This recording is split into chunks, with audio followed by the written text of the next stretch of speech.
Christos anesti, Christ is risen. Today, on Thursday, June 6th, we commemorate St. Hilarion the New of Dalmation Monastery, St. Bessarion the Wonderworker of Egypt, the 5 virgins of Caesarea, Mary, Martha, Cyris, Valeria, and Marcia. Regarding St. Hilarion the New of Dalmation Monastery, St. Hilarion, the fervent zealot for the veneration of the holy icons, was born in 775 and had Cappadocia as his homeland. About the year 806 through 811, he became abbot of the monastery of Dalmatis, but was exiled by the Emperor Leo the Armenian, and later again by Theophilus. He was set free by the pious Empress Theodora and again became abbot of the monastery of Dalmatis from 843 to 845 until the time of his repose.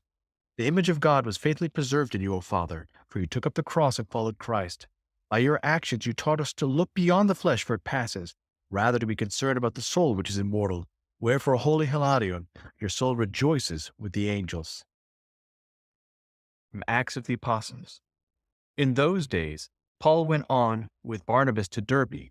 When they had preached the gospel to that city and had many disciples, they returned to Lystra and to Iconium and to Antioch, strengthening the souls of the disciples, exhorting them to continue in their faith, and saying that through many tribulations we must enter the kingdom of God. This is showing us the apostolic journey of St. Paul, and we will also see this reflected in his letters to these people. As he says to many of the places that he visits, I long to see you in person again. And when they had appointed elders for them in every church, meaning priests, with prayer and fasting they committed them to the Lord in whom they believed. Then they passed through Pisidia and came to Pamphylia. And when they had spoken the word in Pergia, they went down to Attalia, and from there they sailed to Antioch, where they had been commended to the grace of God for the work which they had fulfilled.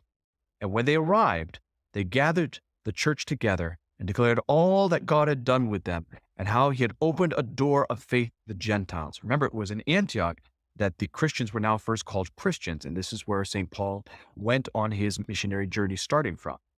But some men came down from Judea and were teaching the brethren, unless you are circumcised according to the custom of Moses, you cannot be saved. So in other words, you first have to become a Jew and be circumcised, then you can become a Christian. And when Paul and Barnabas had no small dissension and debate with them, because they said that you don't need to do this, you can just confess Christ, you can be baptized, that's enough. Paul and Barnabas and some of the others were appointed to go up to Jerusalem to the apostles and the elders about this question. This is showing us how disputes are handled in the church through council, that it is not enough for one priest or bishop to say, oh, this is it because I said so. No, they go to Jerusalem and they're going to convene the first council. Now, while this is not the first ecumenical council, that is going to be held in 300 years, minus that a little bit, by Emperor Constantine. This is the first council of Jerusalem, in which we're going to establish what is correct, whether the Judaizers are correct, that people need to first become Jews, or Paul and Barnabas are correct, that you only need to be baptized. So being sent on their way by the church, they passed through both Phoenicia and Samaria, reporting the conversion of the Gentiles, and they gave great joy to all the brethren. And when they came to Jerusalem, they were welcomed by the church and the apostles and the elders, and declared all that God had done with them. Now this is very, very important, because remember, St. Paul was a pariah prior to this, because he was the one that was known to persecute Christians, to be a source of death. And so now he is being welcomed with celebration. This shows you just how much the attitude has changed and how fruitful his missionary journey has been. The Gospel according to St. John.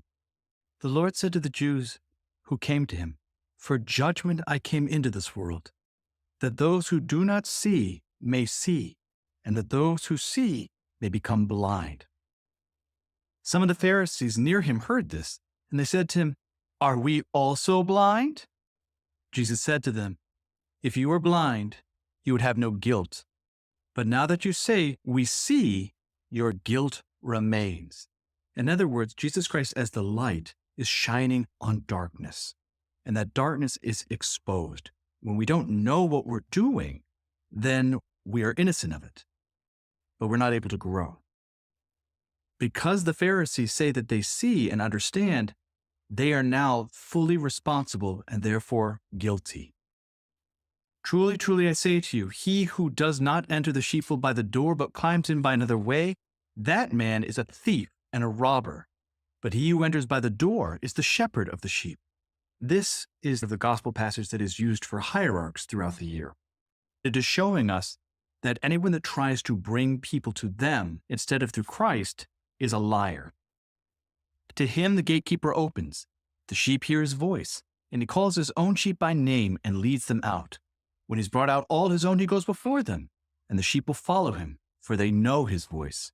A stranger they will not follow, but they will flee from him, for they do not know the voice of strangers. This figure Jesus used with them, but they did not understand what he was saying to them.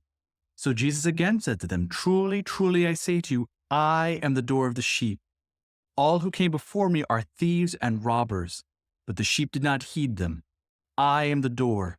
If anyone enters by me, he will be saved and will go in and out and find pasture, meaning that only through Christ are we able to find this rest. I hope that you've enjoyed today's spiritual calisthenics. Have a blessed and wonderful day.